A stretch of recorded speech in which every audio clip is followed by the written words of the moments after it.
Right, this video is going to continue from the last compression video, because although I explained as much as what I could, I didn't actually show you what the waveform looks like once it's been compressed.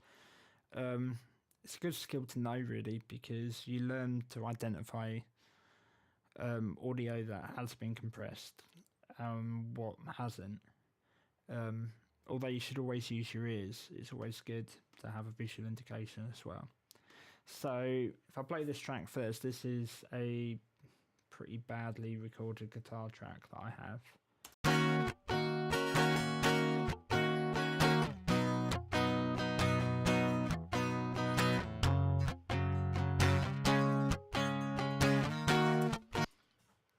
And as you can see, there's loud bits and there's quiet bits.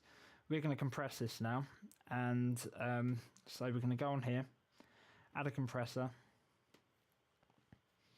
Now what we're going to do is we're going to drag this at the top here, and we're going to loop the first 4 bars of that, and then I'm just going to quickly add some settings, and then I'm going to talk through what I did about it.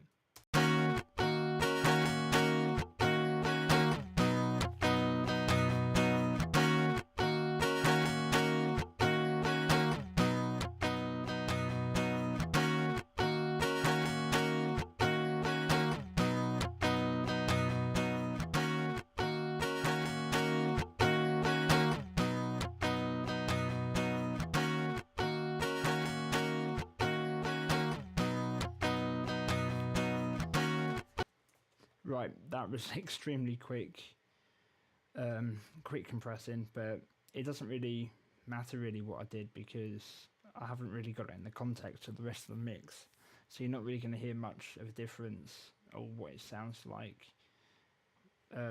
with everything else.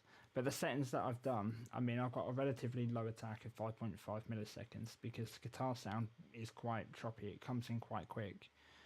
As you can see in the waveform, that you've got quiet bits and then all of a sudden you've got a loud bit, so you want quite a quick attack. It doesn't fade into the notes hit really quickly, so you need a quick attack.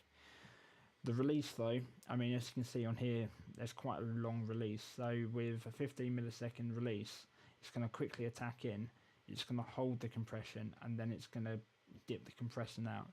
The ratio 2.8 to 1, it's relatively compressed. As you can see when they play it back, there's places where there is minus 6 dB worth of 6 dB worth of gain reduction. That's partly because I didn't record these guitar tracks, but the guitar tracks that were recorded in, like here, it peaked during recording. So maybe because the waveform's quite high anyway. The knee I kept the same because 0.7 is quite an average setting to have, really. Threshold minus 18.5 dB, that is based on the volume level of the guitar that's recorded in. Every track will be different, even with the presets. If you load up a preset, the preset gives a pretty good idea, but it's not a definite. You're still going to have to listen and see if it's right. Same with the gain. I mean, as I said before, I don't really use the 0 dB gain, I just use my ears. But if I do use 0 dB, it automatically just pushes the volume up, which maybe in this case,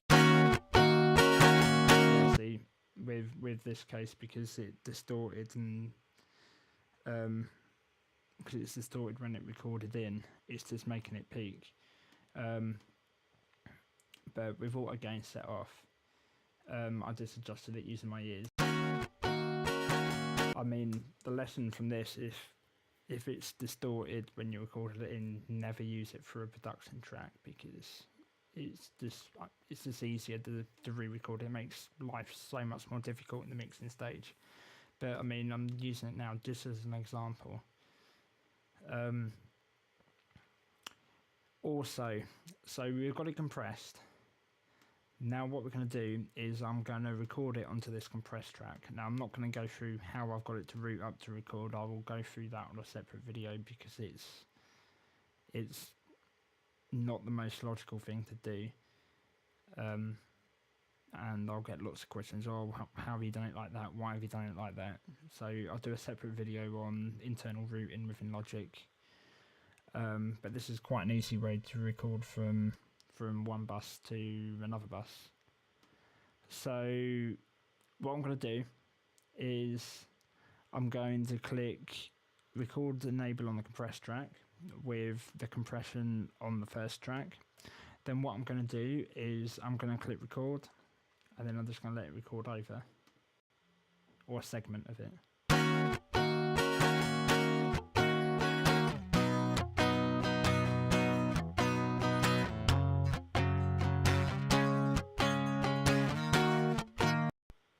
Right, so now if we compare it,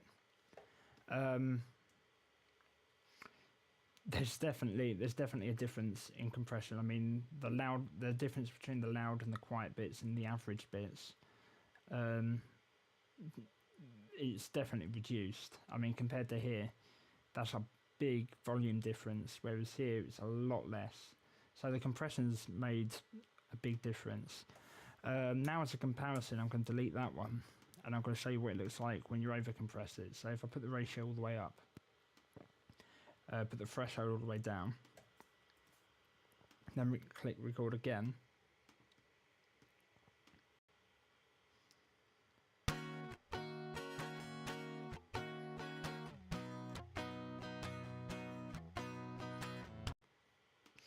right, well, the first immediate thing is because I've compressed it that far, the whole volume of the track's gone down. So if I normalise that, you can see definitely now that there is a huge difference between loud and quiet. There's only a few cases where they're giant peaks that are still there, but I mean those peaks are even reduced with the release. But I mean in the general like rhythm section of it, it's pretty squashed now. But yeah, I mean that's what it looks like.